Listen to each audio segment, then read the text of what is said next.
Hello everyone, welcome to Magnet Brains. This is Saloni Pandey. So chapter number 2 that is methods of inquiry in psychology हम पढ़ रहे हैं and आज के हमारे इस लेक्चर में हम डिटेल में डिस्कस करेंगे about the alternative paradigm of research. So chapter number 2 हमने स्टार्ट कर दिया था जो कि आपका साइकोलॉजिकल इंक्वायरी पर बेस्ड है कि किस तरह से साइकोलॉजी में रिसर्च की जाती है और इससे रिलेटेड हमने हमारे प्रीवियस लेक्चर्स में गोल्स ऑफ साइकोलॉजिकल इंक्वायरी साथ ही साथ steps in conducting scientific research को डिस्कस किया जो कि आपका मोस्ट इंपॉर्टेंट टॉपिक था। अब बात करते हैं ऑल्टरनेटिव पैराडिग्म ऑफ रिसर्च की, यानी कि जब आप रिसर्च करते हो तो उसके अंदर और क्या क्या सारी चीजें यूज की जाती हैं वो आपको धीरे धीरे क्लियर होगा जैसे जैसे हम इसको स्टार्ट करेंगे।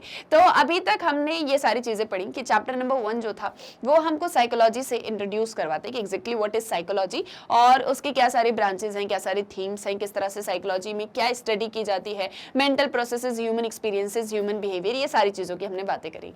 अब एग्जैक्टली इनके ऊपर स्टडी कैसे होगी, रिसर्च कैसे होगी, उसकी हमने बात करी। हमने स्टेप्स की भी बात करी कि जैसे पहले आप किसी प्रॉब्लम को, किसी टॉपिक को जो है डिसाइड करोगे, फिर आप उसमें डेटा कलेक्ट करोगे, फिर आप उसको एनालाइज करोगे, फिर आप रिवाइज करोगे, इस तरह से करके जो है सारा हमने रिसर्च कैसे कंडक्ट की जाती इन सारी चीजों पर बात करी और हमको ये समझ में आ गया कि साइकोलॉजी जिसके अंदर हम मेंटल प्रोसेसेस, ह्यूमन बिहेवियर और ह्यूमन एक्सपीरियंसेस को स्टडी करते हैं तो उसे हमें किस तरह से स्टडी करना है। हमने साइकोलॉजिकल रिसर्च की बात करी जिसमें हमने ये कहा कि आप जो भी रिसर्च करते हो वो objective, systematic and testable manner में होना चाहिए। कैसा होना चाहिए? एक तो वो ऑब्जेक्टिव होना चाहिए और दूसरा ऑब्जेक्टिव, सिस्टमेटिक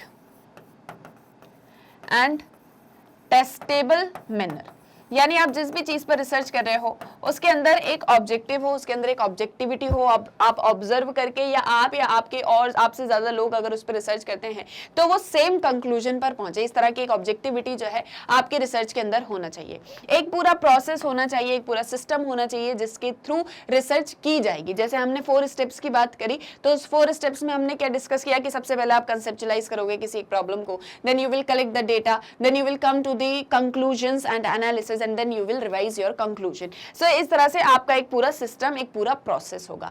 टेस्टेबल मैनर यानी आप रिसर्च उन्हीं टॉपिक्स के ऊपर करोगे जिन पर की जा सकती है, जिनको टेस्ट किया जा सकता है, जिनको स्टडी किया जा सकता है। तो इस तरह से हमने जो है रिसर्च की बात करी कि कैसे साइंटिफिक रिसर्च कंडक्ट की जाती है। Now psychologist suggest that human behaviour can and should be studied following the methods adopted by sciences like physics, chemistry, biology. जैसे आपने अब तक फिजिक्स पढ़ी है, आपने केमिस्ट्री पढ़ी है, आपने बायोलॉजी भी पढ़ी है। जैसे फिजिक्स, केमिस्ट्री और बायोलॉजी में हम मेथड्स को यूज करके किसी फिनोमेना के ऊपर स्टडी करते हैं, सेम वे में साइकोलॉजी के अंदर ह्यूमन बिहेवियर को स्टडी किया जा सकता है और करना भी चाहिए। ऐसा कहना है, ऐसा एक मानना है कि जैसे साइंस में रिसर्च की जाती है वैसे ही सेम साइकोलॉजी में भी रिसर्च की जा सकती है और करना भी चाहिए। So the key assumption of this view is that human behavior is predictable and caused by internal and external forces and can be observed, measured and control. तो जब भी हम साइकोलॉजिकल रिसर्च की बात करते हैं या हम ये बात करते हैं कि साइकोलॉजी में रिसर्च जो है वो पॉसिबल है और उसमें हम किस तरह से रिसर्च करेंगे, क्या स्टेप्स होंगे, इन सारी चीजों की अब आप रिसर्च करते हो तो आपका एक अजम्पशन होता है, सबसे मेन चीज ये होती है कि ह्यूमन बिहेवियर के ऊपर मान लो आप रिसर्च कर रहे हो तो ह्यूमन का बिहेवियर प्रिडिक्टेबल है। जैसे जब हमने गोल्स ऑफ साइकोलॉजिकल इंक्वायरी पढ़ी तो हमने description, prediction, explanation, control, application, ये 5 गोल्स की बात करी। तो हमने देखा कि आप जब भी किसी चीज को स्टडी करो, जब भी आप किसी पर रिसर्च करो तो सबसे पहले आपको उसको डिस्क्राइब करना, आपको थोड़ा सा उसके बारे में बताना है।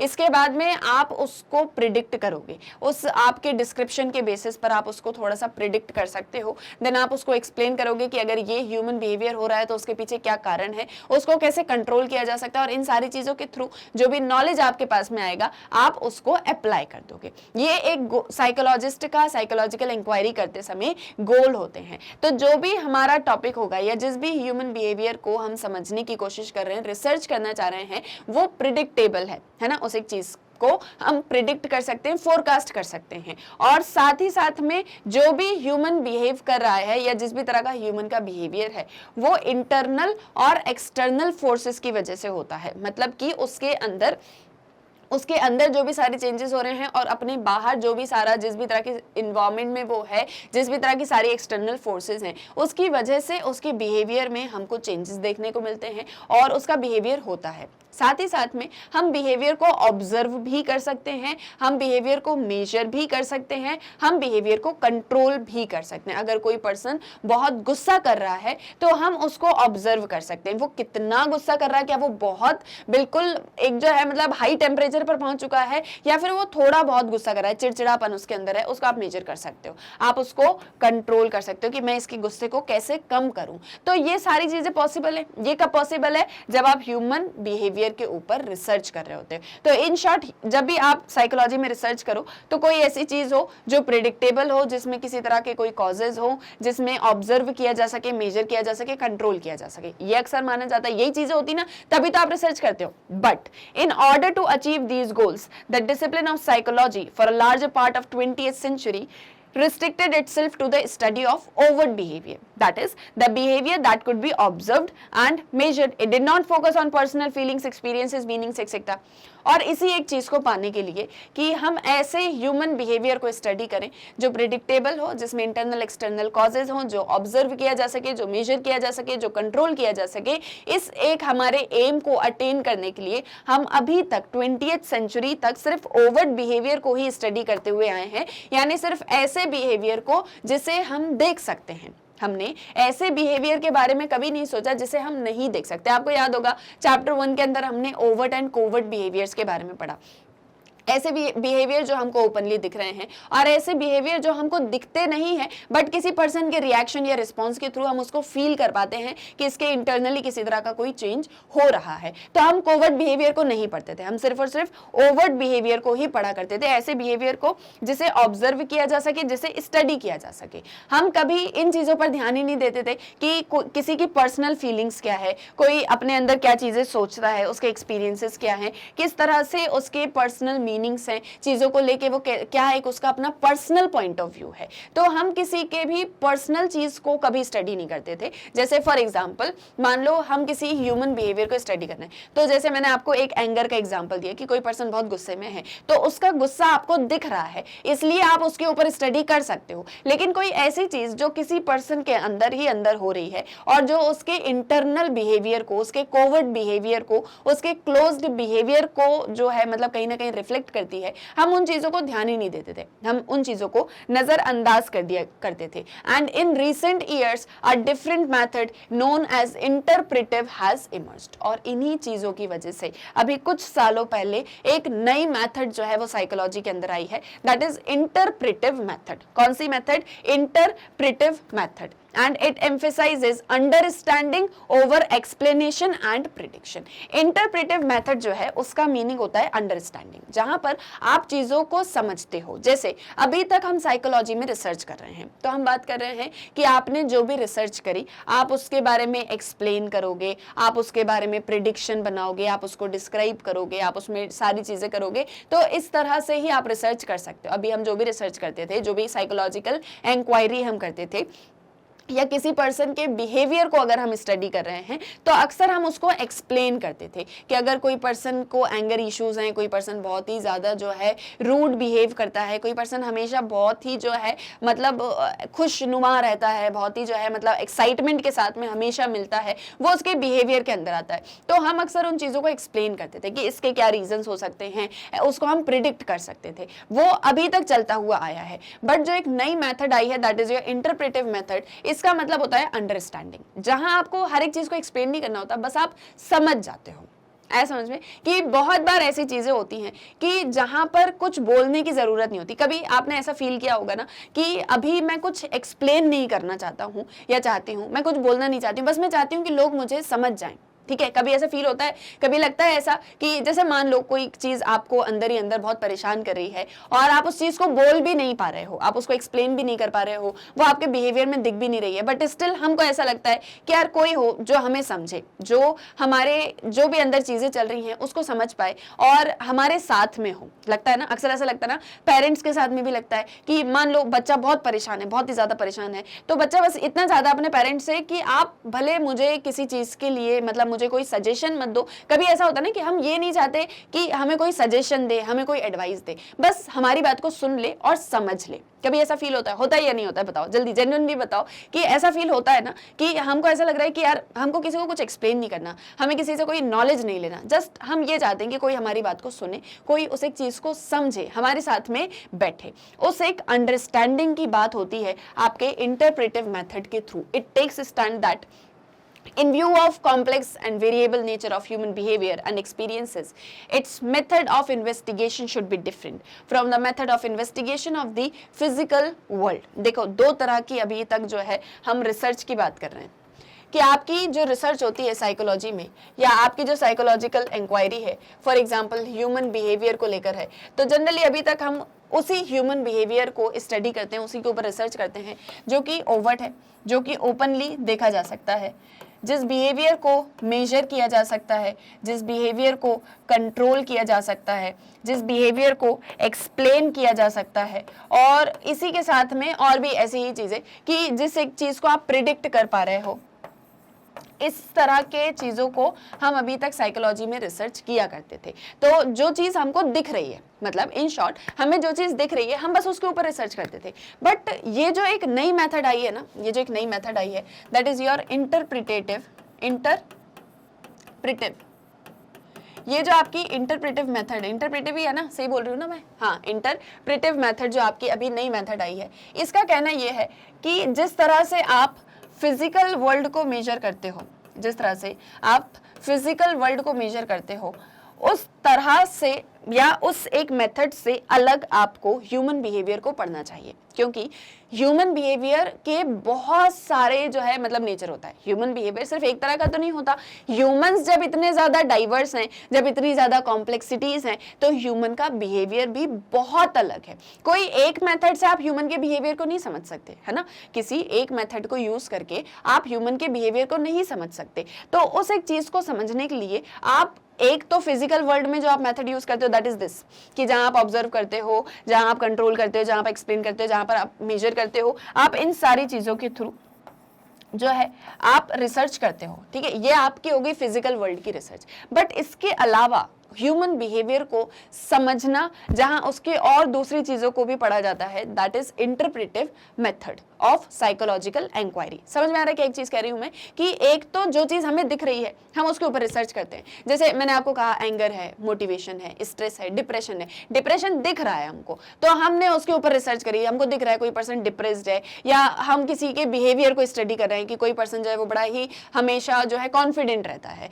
तो उसके बिहेवियर में ये कॉन्फिडेंस कहाँ से आया, हम उस एक चीज को ऑब्जर्व करें। वो चीज हमको दिख पा रही है। बट कुछ चीजें ऐसी हैं जो हमको नहीं दिख पा रही। जो चीज हमें नहीं दिख रही है हम उसे कैसे पढ़ें, हम उसके बारे में कैसे रिसर्च करें? उसके लिए है आपकी इंटरप्रेटिव साइकोलॉजी या interpretive method of psychological inquiry, जिसके अंदर फोकस जो है वो अंडरस्टैंडिंग पर है। इसका फोकस किस एक चीज पर है? अंडरस्टैंडिंग पर, जहां चीजों को जस्ट समझना है, जहां चीजों को बस समझना है, एक्सप्लेन नहीं करना। जहां आपको किसी चीज को एक्सप्लेन नहीं करना। एक्सप्लेन आप कहां करते हो? जब आप फिजिकल वर्ल्ड की स्टडी कर रहे होते हो। लेकिन जब आप इंटरप्रेटिव मेथड को यूज कर रहे हो तो आप जस्ट चीजों को समझते हो। यहां तक आया समझ में? जो मैंने बोला समझ रहे हो ना? मेरी बात को भी समझ रहे हो? तो यहां तक इतनी एक चीज को समझो, that is your interpretive method. This viewpoint emphasizes that the importance of how human beings give meaning to events and actions and interpret them as they occur in a particular context. इसका मतलब ये है कि human का behaviour, human के experiences बहुत अलग अलग होते हैं, तो इन्वेस्टिगेशन भी अलग अलग होनी चाहिए। जिस तरह से आप फिजिकल वर्ल्ड को इन्वेस्टिगेट करते हो, उसी तरह से आप हर एक चीज को इन्वेस्टिगेट करो, ये तो पॉसिबल नहीं है। हमारे अपने व्यू पॉइंट्स होते हैं। जैसे कि फॉर एग्जांपल हम किसी इवेंट को, किसी एक्शन को अपनी तरह से एनालाइज करते हैं। वो जो बोलते हैं ना कि हमारा पर्सनल पॉइंट ऑफ व्यू ये है कि हमको इस एक चीज को देख के पर्सनली मुझे ऐसा फील होता है, या पर्सनली मुझे ऐसा लगता है, या कोई भी कॉन्टेक्स्ट में मुझे मेरा एक अपना पर्सनल पॉइंट ऑफ व्यू होता है, मेरी अपनी पर्सनल फीलिंग्स होती हैं कि मैं क्या सोचती हूँ, मेरे दिमाग में क्या सारी चीजें चलती हैं, मेरे अंदर क्या सारे थॉट्स आते हैं। अब उसे तो साइकोलॉजी में नहीं पढ़ा जा रहा ना, उसे तो नहीं समझा जा रहा। बस हाँ, जो चीज मेरी बाहर से दिख रही है, जैसे फॉर एग्जाम्पल मान लो, एक चीज मान लो कि मैं यहाँ पर पढ़ाती हूँ, आप सभी स्टूडेंट्स देखते हो, बहुत सारी चीजें देखते हो, बहुत सारे लोगों के मन में ये चीज आती होगी कि यार ये बहुत कॉन्फिडेंट के साथ में बोलती हैं, बहुत ही कॉन्फिडेंस इनके अंदर है, ये हमेशा जो है बहुत हंसी मजाक के साथ में पढ़ाती हैं, तो ये बहुत ही हंसमुख हैं, ठीक है। अब आपने ये मेरे बिहेवियर को एक तरह से मान लिया कि मैं इस तरह की हूं, अब आप उसके ऊपर स्टडी करोगे तो आपको जो चीज दिख रही है आप उसके ऊपर स्टडी कर सकते हो, बट पर्सनली मैं कैसी हूं या मैं किस तरह की फीलिंग्स मेरे अंदर होती हैं या मैं क्या सारी चीजें सोचती हूं, क्या उसके बारे में आपको पता है? ऑब्वियसली आपको उसके बारे में नहीं पता है। तो उसकी आप स्टडी कब कर सकते हो? इस इंटरप्रेटिव मेथड को यूज करके, जहां पर आप अंडरस्टैंडिंग पर फोकस कर रहे हो, जहां पर आप हर एक पर्सन के अपने पर्सनल पॉइंट ऑफ व्यू को भी रिकॉग्नाइज कर रहे हो। So like let us take the experience that may occur in some unique context. अभी कुछ एग्जाम्पल्स के थ्रू समझो कि जैसे कुछ एक्सपीरियंसेस जो पर्सन्स के होते हैं एक्सटर्नल फैक्टर्स के थ्रू, जैसे फॉर एग्जांपल मान लो कहीं पर कोई सुनामी आई थी, कहीं पर कोई अर्थक्वेक आया था, कहीं पर कोई साइक्लोन आया था, तो उस एक चीज से जितने लोगों ने सफर किया। दूसरी तरफ कुछ इंटरनल फैक्टर्स, जैसे किसी इंसान को बहुत लंबे समय से कोई बीमारी है, ठीक है। ये दो सिचुएशन मैंने आपको बताई कि एक एक्सटर्नल मैंने आपको बताई कि जैसे मान लो आपको याद होगा कि केदारनाथ में भी एक जो है नेचुरल डिजास्टर होता है जहां पर जो है क्लाउड बर्स्ट हो जाता है। तो केदारनाथ के ऊपर अब एक पूरी मूवी भी बनी हुई है, आपने मूवी देखी होगी, है ना। अब जो है तो केदारनाथ में क्लाउड बर्स्ट हो गया, तो वहां के जो एग्जैक्टली लोग हैं, वहां उन लोगों ने उनकी वो उस एक टाइम पर क्या फीलिंग थी। जैसे मान लो आप रात में सो रहे हो, मान लो आप सो रहे हो, सुकून से सो रहे हो, आराम से सो रहे हो, लेकिन एकदम से मान लो आपका जो बेड है ना वो उठ के ऐसे ऊपर जाने लग जाए, मान लो एकदम से जो है बेड उठ गया, गोल गोल घूमने लग गया, तो वो एक्सपीरियंस किसका होगा? वो उस एक टाइम पे आपको कैसा फील होने वाला है? मान लो आप मतलब ऐसा कभी हो ना, बट ऐसी बहुत सारी चीजें होती है ना कि जैसे कहीं पर साइक्लोन आ गया, कभी कोई चीज होगी, लोगों के घर जो है वो गिर जाते हैं, कोई अपने घरों में सो रहा था बट उनके घर गिर गए और जो है मतलब पूरा पानी भर गया, इस तरह की चीजें हो जाती, नेचुरल डिजास्टर्स है ना ये सारी चीजें। तो उनको कौन फील कर सकता है? ऑब्वियसली सिर्फ और सिर्फ वही पर्सन जिसने उसको एक्सपीरियंस किया है। जैसे हम देखते हैं कि एक्सपीरियंसेस कैसे होते हैं, एक्सपीरियंसेस सब्जेक्टिव होते हैं। हम बोलते हैं ना कि जो एक्सपीरियंसेस होते हैं वो सब्जेक्टिव होते हैं। जैसे मैंने आपसे कहा कि ये आपका बेड था, ठीक है, आप यहाँ पर बढ़िया से जो है सो रहे थे, एक एग्जांपल मान लो आप यहाँ पर बढ़िया से सो रहे थे, एकदम से बेड हवा में उड़ गया और गोल गोल घूमने लग गया, ठीक है। अब ऐसे में समझना कोई भूत प्रेत आ गया था, ऐसा कुछ नहीं है। मान लो एक आपका अपना एक्सपीरियंस बता रही हूँ, तो इस बेड पर तो आप थे ना, आपको पता होगा ना कि आपको कैसा फील हो रहा है। अगर मैंने वहां पर खड़े होकर देखा तो मैं बस इतना बता सकती हूँ कि हाँ बेड को मैंने गोल घूमते हुए देखा, बट एग्जैक्टली क्या सारी चीजें हुई वो किसको पता है? आपको पता है। तो इसीलिए जो भी पर्सन एक्सपीरियंस कर रहा होता है वो उसको मतलब उस चीज के बारे में ज्यादा नॉलेज होता है ना। हम सिर्फ देख के तो नहीं बता सकते। अब जैसे मैंने आपको केदारनाथ का डिजास्टर बताया कि क्लाउड आउटबर्स्ट हो गया, तो जितने लोग उस टाइम उस जगह पर थे उनको एग्जैक्टली रियलिटी पता है कि क्या चीज हुई हमारे साथ में, है ना। अब मैं आपसे बोलूं कि किसी इंसान को बहुत लंबे समय से कोई बीमारी है, फॉर एग्जाम्पल कोई पर्सन है जिसको 15 ईयर्स प्लस हो चुके हैं और उसको मान लो कैंसर है, मान लो, जिसकी वजह से धीरे धीरे करके उसकी बॉडी में इस तरह के चेंजेस आ रहे हैं कि मतलब मे बी कुछ टाइम बाद वो शायद ना रहे, ठीक है, और उस इंसान को ये चीज पता है, तो उसको डेली कैसा फील होता होगा, उसके अंदर क्या सारी चीजें होती होंगी, या मान लो उसको कैंसर ही है तो उसको किस तरह से वो कैंसर इंटरनली अफेक्ट करता होगा, ये सिर्फ उस पर्सन को पता है। ऐसी सिचुएशंस में ऑब्जेक्टिव मेजरमेंट पॉसिबल ही नहीं है। ऐसी सिचुएशन में जैसे मान लो कि मुझे किसी तरह की कोई डिसीज है, मान लो मुझे कोई डिसीज है, तो उस डिसीज का मेरे ऊपर क्या अफेक्ट पड़ रहा है, वो डिसीज मेरी हेल्थ को कैसे अफेक्ट कर रही है, धीरे धीरे वो डिसीज मुझे कैसे फील होती है, ये तो सिर्फ मुझे पता है ना, आपको थोड़ी पता है। मैं आपको बता सकती हूँ पर आप इस एक चीज को ऑब्जर्व नहीं कर सकते क्योंकि वो मेरे अपने पर्सनल एक्सपीरियंसेस हैं। तो जो भी चीज़ हमारे साथ में पर्सनली हुई है, चाहे वो किसी तरह का कोई एक्सटर्नल फैक्टर के थ्रू हो या किसी तरह के कोई इंटरनल फैक्टर के थ्रू हो, तो वो सिर्फ और सिर्फ मैं फील कर सकती हूँ, आप उसको फील नहीं कर सकते। अब जैसे अभी एक एग्जांपल देती हूँ कि आज मेरे को एक चोट लग गई, ठीक है, मैं सवेरे सवेरे जो है आ रही थी आप लोग को पढ़ाने के लिए, तो मुझे चोट लग गई। अब उसमें मुझे कितना दर्द हो रहा है वो सिर्फ मुझे पता है, ठीक है। अब जिनने भी मुझे मतलब जो भी जानते हैं कि हाँ मुझे चोट लगी है वो बस देख सकते हैं कि हाँ ठीक है कोई बात नहीं, मैम को चोट लगी, मैम गिर गई थी, बट एग्जैक्टली उसका पेन कितना है वो किसको पता है? मुझे पता है ना, सिर्फ मैं ही फील कर सकती हूँ, आप उसको ऑब्जर्व तो नहीं कर सकते। तो सेम वे में यहाँ पर भी यही चीज है कि ऐसे सिचुएशंस में ऑब्जेक्टिव मेजरमेंट पॉसिबल ही नहीं है। Everyone interprets reality in his his और her own way based on the past experiences and context. हर कोई रियलिटी को अपने एक्सपीरियंसेस के बेसिस पर बताता है। जैसे केदारनाथ में क्लाउड आउटबर्स्ट हुआ तो उसका एक्सपीरियंस, वहां पर जो रियलिटी थी वो वही लोग बता सकते हैं जो जिन्होंने उसको फील किया था। So therefore we need to understand the subjective interpretation of the reality. तो इसीलिए साइकोलॉजी में ये जो हम इतना सारा कुछ अभी पढ़ते हुए आए हैं रिसर्च को लेके, वो ये है कि आप रिसर्च करते हो तो आप इन टॉपिक्स के ऊपर तो रिसर्च करते हो जो चीज दिख सकती है, जो कि ऑब्जेक्टिवली मेजर की जा सकती है। आप ऐसी चीजों पर रिसर्च करते हो जो कि ऑब्जेक्टिवली मेजर की जा सकती है। कैसे मेजर की जा सकती है? ऑब्जेक्टिवली। लेकिन आप सब्जेक्टिव पार्ट को तो भूल ही जाते हो, लेकिन आप जो सब्जेक्टिव पार्ट होता है कहीं ना कहीं उसको इग्नोर कर देते हो और उस पर तो आप ध्यान ही नहीं देते हो। आप इन चीजों को तो पढ़ते हो कि जो चीज दिख रही है, जो चीज एक्सप्लेन की जा सकती है, जो चीज ऑब्जर्व हो सकती है, वो हम साइकोलॉजी के अंदर रिसर्च कर लेंगे। लेकिन व्हाट अबाउट सब्जेक्टिव, जहां पर हम पर्सनल एक्सपीरियंसेस की बात करते हैं, जहां पर हम रियलिटी की बात करते हैं, तो उसे भी तो पढ़ना हमारा ही काम है ना एज अ साइकोलॉजिस्ट। हम सभी तो अब साइकोलॉजी पढ़े तो सब साइकोलॉजिस्ट हो गए, है ना। तो हम सभी जो है इस एक चीज को पढ़ रहे हैं। तो इस एक सब्जेक्टिव रियलिटी को समझना, इस एक सब्जेक्टिव इंटरप्रिटेशन को समझना, ये भी तो बहुत ज्यादा जरूरी है। तो इसीलिए हम इसको इंटरप्रेटिव मेथड बोलते हैं। ये सब्जेक्टिविटी के ऊपर ज्यादा फोकस करता है और ये चीजों को एक्सप्लेन नहीं बल्कि अंडरस्टैंड करने की बात होती है।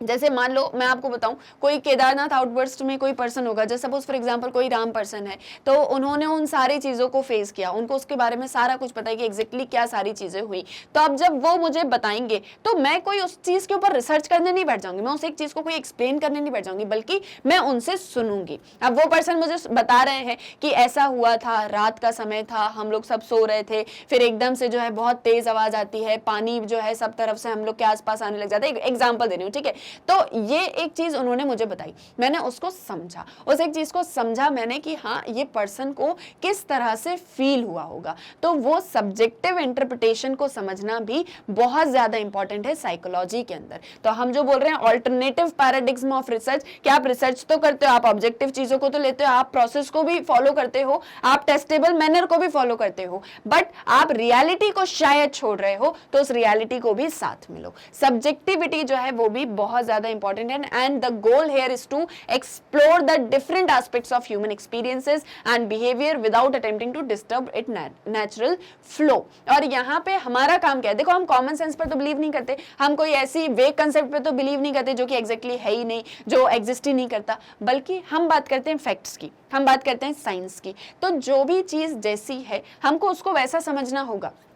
ह्यूमन के एक्सपीरियंसेस हो, ह्यूमन का बिहेवियर हो, उसके जितने भी सारे एस्पेक्ट्स हो, चाहे उसका अपना पर्सनल हो, चाहे जो है किसी ग्रुप में हो या किसी दूसरे पर्सन के लिए हो, बट हमारा काम यहाँ पर क्या है? उस हर एक चीज को एक्सप्लोर करना, उस हर एक चीज को समझना, जो नेचुरल फ्लो चल रहा है उस नेचुरल फ्लो को बने रहने देना। ठीक है, जो चीज जैसी होती है उसको वैसा ही समझना, अपने अकॉर्डिंग उसको मॉडिफाई नहीं करना है। जैसे फॉर एग्जांपल वही एग्जांपल चल रहा है अपना केदारनाथ वाला, कि केदारनाथ में आउटबर्स्ट हुआ, तो जो रियलिटी है उस रियलिटी को वैसा ही हमको एक्सेप्ट करना है। ऐसा ना हो कि हम अपने अकॉर्डिंग उसको लेके कोई मनगढ़ंत कहानी बना ले कि ऐसा हुआ होगा तो फिर ये हुआ होगा। What is the reality? Accept it as it is.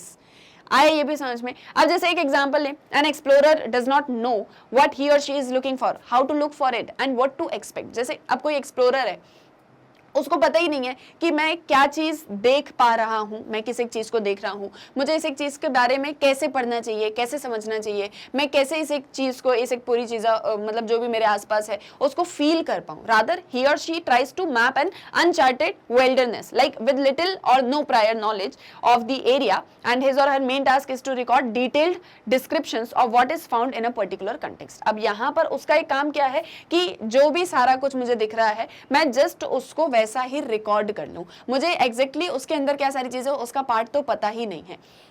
So both scientific and interpretive traditions are concerned with studying behavior and experiences of others। तो दोनों ही तरह में, चाहे आप साइंटिफिकली रिसर्च करो, चाहे आप इंटरप्रेटिव ट्रेडिशन को यूज करो, चाहे आप ऑब्जेक्टिव मैनर में करो, चाहे आप सब्जेक्टिव मैनर में करो, आपको बिहेवियर एक्सपीरियंसेस को स्टडी करना है, जिसमें आपको ऑब्जेक्टिविटी भी को ध्यान में रखना है और सब्जेक्टिविटी को भी ध्यान में रखना है।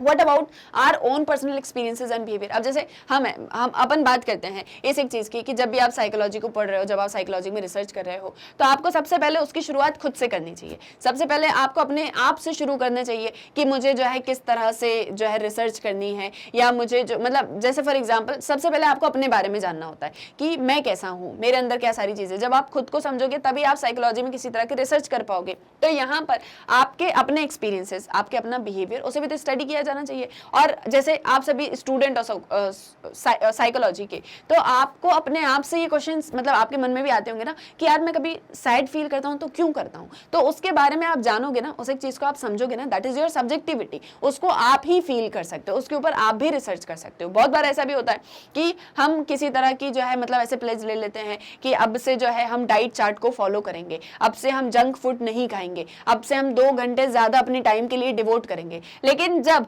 हम एक्चुअल में ये चीजें होती हैं, जब एक्चुअल में हमारे सामने फास्ट फूड होता है तो हम शायद कंट्रोल नहीं कर पाते, है ना।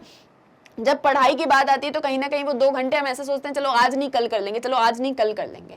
तो ये जो सारी चीजें होती है ना, कैसे जो है बिहेवियर को कंट्रोल किया जा सकता है। Why one does not have control over one's behaviour. या कोई एक पर्सन है वो किसी दूसरे के बिहेवियर को कंट्रोल नहीं कर पा रहा है, या कोई पर्सन है जो दूसरे के बिहेवियर को कंट्रोल कर पा रहा है। तो ये सारे क्वेश्चन जो है ये किसी पर्सन के बिहेवियर या उसके एक्सपीरियंस से रिलेटेड है। And should psychology not help you in analysing your own experiences, thought processes and behaviour? It's certainly should. तो साइकोलॉजी के अंदर ऐसा नहीं होना चाहिए कि आपका अपना बिहेवियर, आपके अपने थॉट प्रोसेसेस, आपके अपने एक्सपीरियंसेस को ही नहीं पढ़ा जा रहा है, बल्कि इन चीजों को स्टडी किया जाना चाहिए। एंड इसीलिए the psychological inquiry does aim at understanding the self by reflecting on one's own experiences and insights. तो इसीलिए जब हम साइकोलॉजी में रिसर्च करते हैं, इंक्वायरी करते हैं, तो हमारा एम क्या होता है कि हम कैसे हमारे अपने एक्सपीरियंसेस को, अपने इनसाइट्स को जो है रिफ्लेक्ट कर पाएं, कैसे उन सारे आइडियाज को, उन सारे थॉट्स को हम अपने आप में भी समझ पाएं। आए यहाँ पर समझ में क्लियर हुआ? सो ये जो आपका पूरा टॉपिक था that is alternative paradigm of research, ये बेसिकली इसी एक चीज पर बेस्ड था कि हमको सब्जेक्टिविटी को भी ध्यान में रखना है। सब्जेक्टिविटी के थ्रू मतलब ये एक चीज भी है, देखो जब हमने जो है आपके ये पढ़ा हुआ था डिफरेंट जो है व्यू पॉइंट्स हमने पढ़े थे, डिफरेंट लोगों के अप्रोचेस ऑफ साइकोलॉजी हमने पढ़े थे, हमने स्ट्रक्चरलिज्म अप्रोच हमने पढ़ा था। तो हमने देखा कि जहाँ सब्जेक्टिविटी की भी बात होती है, इंट्रोस्पेक्शन की भी बात होती है, लेकिन फिर बाद में इंट्रोस्पेक्शन को जो है क्या किया जाता है, क्रिटिसाइज किया जाता है। इंट्रोस्पेक्शन बेसिकली क्या है कि जैसे फॉर एग्जाम्पल मैं रिसर्चर हूँ और कोई पर्सन है जिसका किसी तरह का कोई एक्सपीरियंस रहा है, तो मैं उनसे उसके बारे में सारी चीजों को पूछ रही हूँ, तो ये इंट्रोस्पेक्शन होता है। अब जनरली ये भी कहा जाता है कि वो पर्सन झूठ भी तो बोल सकता है, जरूरी तो नहीं कि वो आपको सारा ही सच बताए, ऐसा भी कहा जाता है, ऐसा भी माना जाता है। बट एग्जैक्टली ये चीज जो है मतलब इसके कारण हम ऐसा तो है नहीं कि उस पर्सन से हम जो है किसी तरह की कोई डेटा कलेक्ट नहीं करेंगे, किसी तरह की कोई इंफॉर्मेशन हम लेंगे ही नहीं, फिर तो साइकोलॉजी का मतलब जो है मतलब वो कंप्लीट नहीं होगा। फिर आप सिर्फ ऐसी चीजों के बारे में रिसर्च करोगे जो आपको आसपास में दिखती हैं, जो आपके आसपास में है, आप एग्जैक्ट रियलिटी पर तो जा ही नहीं पाओगे। तो अगर आपको एग्जैक्ट रियलिटी पर जाना है, आपको मतलब रियल में साइकोलॉजिकल इंक्वायरी करना है, तो आपको ऑब्जेक्टिविटी और सब्जेक्टिविटी इन दोनों को ही ध्यान में रखना होगा। क्लियर है? ये भी आए यहाँ तक समझ में? आई होप इतने में भी कोई डाउट नहीं होगा। So this was all about your this lecture that is alternative paradigm of research. I hope clear होगा और कोई डाउट नहीं होगा। कोई भी डाउट है तो मुझे कमेंट सेक्शन में बताना। और अब हम मिलेंगे हमारे नेक्स्ट वीडियो लेक्चर में, जहां पर हम और भी इंटरेस्टिंग टॉपिक्स को रिलेटेड टू साइकोलॉजी डिस्कस करेंगे। बस जाते जाते एक और छोटी सी इन्फॉर्मेशन आपके लिए कि आप मैग्नेट ब्रेन्स की वेबसाइट को कैसे एक्सेस कर सकते हैं। तो जैसे कि आप जानते हैं आपको सभी लेक्चर्स जो है वो यूट्यूब पर मिल जाते हैं, साथ ही साथ में मैग्नेट ब्रेन्स का ऐप, उसे भी आप प्ले स्टोर से डाउनलोड कर सकते हो। अभी इसके बाद में आपको चाहिए कि सभी लेक्चर्स बिल्कुल सीक्वेंस वाइज एक ही जगह पर मिल जाए, तो आपको बहुत सिंपल सा काम करना है, बस गूगल पे जाना है, एंटर करना है www.magnetbrains.com। आप जैसे ये एंटर करोगे, ये मैग्नेट ब्रेन्स एजुकेशन प्लेटफॉर्म आपके सामने ओपन होगा। स्क्रॉल करोगे, देखोगे यहाँ पर सभी क्लासेस के, सभी कोर्सेज के वीडियो लेक्चर्स अवेलेबल हैं। आपको जो भी क्लास, जो भी कोर्स स्टडी करना है, जस्ट उस पर क्लिक किया, ये आगे सारे सब्जेक्ट वाइज वीडियोस स्क्रॉल करोगे और भी लेक्चर्स देखने को मिलेंगे। सभी के नीचे वॉच नाउ का बटन है। आपको जो भी सब्जेक्ट स्टडी करना है, वॉच नाउ पे क्लिक किया, उससे रिलेटेड सारे चैप्टर वाइज वीडियोस आएंगे। आप चैप्टर पे क्लिक करोगे, सारे सब टॉपिक्स आएंगे। सभी के आगे अगेन वॉच नाउ का बटन है। आपको जो भी टॉपिक, जो भी सब्जेक्ट, जो भी चैप्टर पढ़ना है, बस वॉच नाउ पे क्लिक किया और ये वीडियो ओपन। अब यहाँ से नेक्स्ट वीडियो देखना है, नेक्स्ट वीडियो पे क्लिक करो, ये नहीं देखना है, कुछ और देखना है, यहाँ से कैंसिल कर दो। सो बहुत ही इजीली आप मैग्नेट ब्रेन्स की वेबसाइट को एक्सेस कर सकते हो। यहाँ आपको मिलती है 100% फ्री ऑनलाइन एजुकेशन, और वो भी बिना किसी पेड सब्सक्रिप्शन के, with quality content and best of the teachers. आपको यहाँ किसी भी तरह का कोई भी पेमेंट नहीं करना है, कोई भी कूपन नहीं खरीदना है, सब कुछ बिल्कुल फ्री ऑफ कॉस्ट है। सो अपने फ्रेंड्स एंड रिलेटिव्स को भी बताइए मैग्नेट ब्रेन्स के बारे में, ताकि वो भी 100% फ्री ऑनलाइन एजुकेशन को एक्सेस कर सके। और अब आई होप सारी चीजें क्लियर हो गई होंगी, तो फटाफट वीडियो को लाइक कर दो, शेयर कर दो, और चैनल को सब्सक्राइब करना मत भूलना। हम मिलेंगे हमारे नेक्स्ट वीडियो लेक्चर में। Thank you very much.